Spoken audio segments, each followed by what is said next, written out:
Depression आप सभी ने सुना होगा, पर आपको यह बात पता है कि डिप्रेस व्यक्ति को कई बार स्वयं ये नहीं पता होता कि वह डिप्रेशन का शिकार हो गया है। कहीं आपको डिप्रेशन तो नहीं है? यह बात बर्थ चार्ट भी बताता है। तो आइए आज डिप्रेशन जैसे महत्वपूर्ण विषय पर बात करते हैं। डिप्रेशन यानी कि उदासी। यदि इनसे आदमी घिर जाए तो अपने किसी भी कार्य में उसकी रुचि समाप्त हो जाती है और उसका मन रोगी हो जाता है, अनेक रोगों से घिर जाता है, मन में निराशा भर जाती है और किसी भी कार्य में मन नहीं लगता। ऐसे में सभी कार्यों में उसको त्याग करना उसकी आदत बन जाती है और धीरे धीरे वो अकेले रहना पसंद करने लगता है। धीरे धीरे यह उसकी आदत बन जाती है और यही आदत उसके किसी भी कार्य को पूरा होने नहीं देती और उसके सभी कार्य जब अधूरे हो जाते हैं तो वो व्यक्ति परेशान हो जाता है। आखिर ये डिप्रेशन या उदासी है क्या? तो आइए आज जानते हैं। वास्तव में डिप्रेस व्यक्ति अपनी डिप्रेशन का कारण दूसरों में ढूंढता है, खुद में नहीं। तो ऐसे में उसे दुनिया गलत लगने लगती है और समाज बुरा लगने लगता है और वक्त हमारा साथ नहीं दे रहा ऐसा कहता रहता है और हर स्थिति परिस्थिति से अपने आप को अपना मुंह मोड़ता है। और जब दुख का कारण बाहर होता है तो क्या उसे बदला जा सकता है? नहीं। यह सोचकर ही मन दुखी हो जाता है। पर जरा सोचिए, क्या हम खुद को बदल सकते हैं? क्या हम स्वयं की स्थिति को निर्मित नहीं करते? जब हम खुद की स्थिति निर्मित कर सकते हैं तो क्या हम स्वयं ही अपनी उदासी को भी नहीं निर्मित करते? तो जिसे हम खुद निर्मित करते हैं उसे हम दूसरों में क्यों देखते हैं और दूसरों से क्यों यह अपेक्षा करते हैं कि वह मेरी उदासी का कारण है और वह हमें इस परिस्थिति से बाहर निकाल सकता है।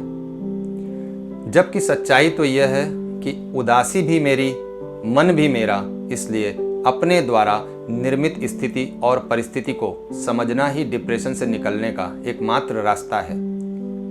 मित्रों, एज एन एस्ट्रोलॉजर मैं आपको आपके बर्थ चार्ट पर इस स्थिति को बताने का प्रयत्न करता हूँ। आप खुद ही जान सकते हैं कि यह कोई मन स्थिति का बदलाव है या फिर कोई डिप्रेशन या उदासी है। मित्रों, यदि बर्थ चार्ट में पहला भाव जो कि मन को दर्शाता है और दूसरा भाव जो कि हमारे संबंध और बातों को दर्शाता है, अगर एक दूसरे से संबंध बना लें तो मन और वाणी का संबंध बन जाता है। और यदि यह शत्रु का भाव यानी छठे भाव से संबंध बना ले तो खुद की बातें और खुद का मन ही हमारे विचार यानी हमारे विचार ही हमारे शत्रु बन जाते हैं। तो क्या यही उदासी का कारण है? क्या यही उदासी का कारण बन जाता है? नहीं, बिल्कुल भी नहीं। जब तक कि ऑब्स्टेकल के भाव यानी कि 8वें भाव से संबंध न बना ले। अगर यह संबंध बन जाए तो मन को समझना मुश्किल हो जाता है, जिससे मन भयभीत रहने लगता है, मन दुख से भर जाता है और व्यक्ति उदासी की गहराई में चला जाता है। यहीं से शुरू होता है डिप्रेशन। बाहर से तो कोई भी दूसरा व्यक्ति समझ ही नहीं पाएगा, किंतु अंदर ही अंदर वह व्यक्ति एकदम खोखला होने लगता है। तो जब विचारों की लड़ाई विचारों में ही हो तो क्या हमें अपने विचारों को श्रेष्ठ नहीं करना चाहिए? हर बात को गहराई में छुपा कर रखने के बजाय हमें दूसरों के साथ अपनी बातों को शेयर नहीं करना चाहिए? इन विचारों में बदलाव लाकर ही हम अपनी समस्या से निकल सकते हैं। यही इसका उत्तम विकल्प है। क्या यह सत्य नहीं है?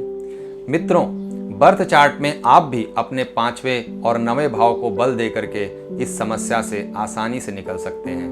वास्तव में डिप्रेशन कोई समस्या नहीं है, हम ही उसे समस्या बनाते हैं, हम ही उसमें खुद को घेरे रहते हैं और धीरे धीरे यह मन की दीवार इतनी मोटी हो जाती है कि कोई चाह करके भी इसे तोड़ नहीं पाता। इसलिए डिप्रेस व्यक्ति को खुद के लिए खुद ही प्रयास करना चाहिए और अपनी बातों को अधिक से अधिक लोगों में शेयर करके हंसी मजाक करके समय व्यतीत करना चाहिए। जिंदगी को नए नज़रिए से देखें, क्योंकि सवेरा हर रात के बाद होता है और हर नए सवेरा नई उम्मीदें लेकर के आता है, नए कार्यों की प्रेरणा देता है और हर व्यक्ति में नई नई ऊर्जा भरता है। मित्रों, आप भी अपने मन में नई उमंग, तरंग और आनंद को भरिए और हर सवेरे का दिल खोल करके स्वागत करिए और अपने डिप्रेशन को सदा सदा के लिए बाहर करिए। धन्यवाद मित्रों।